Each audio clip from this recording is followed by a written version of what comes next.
साती आसरांबद्दल आपण आज जाणून घेऊयात.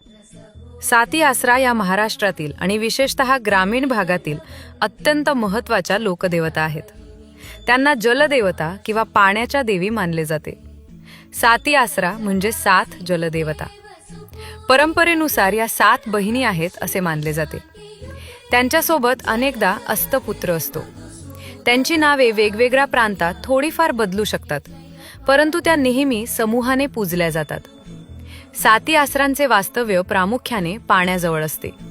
विहिरी, नद्या, तलाव किंवा ओढे यांच्या काठी त्यांचे स्थान असते. बऱ्याचदा नदीकाठी असलेल्या शेंदूर लावलेल्या 7 तांदळांच्या स्वरूपात त्यांचे मंदिर किंवा ओटा असतो. आषाढात उफाळलेल्या नद्यांची ओटी भरली जाते, तर काही ठिकाणी नदीकाठी साती आसरांचे पूजन केले जाते. पाण्यावठ्यात विशिष्ट पद्धतीची परडी सोडून कुळाचार केला जातो. साती आसरांना शांत आणि रक्षण करणाऱ्या देवता मानले जाते. विशेषतः लहान मुले आणि बाळंतिणींचे रक्षण करण्यासाठी त्यांची पूजा केली जाते. घरात शुभ कार्य असल्यास किंवा मुलांच्या आरोग्यासाठी साती आसरांना नारळ खण अर्पण केला जातो. त्यांना दही भाताचा नैवेद्य दाखवण्याची जुनी परंपरा आहे. असे मानले जाते की या देवता निसर्गाशी, विशेषतः जलचक्राशी जोडलेले आहेत.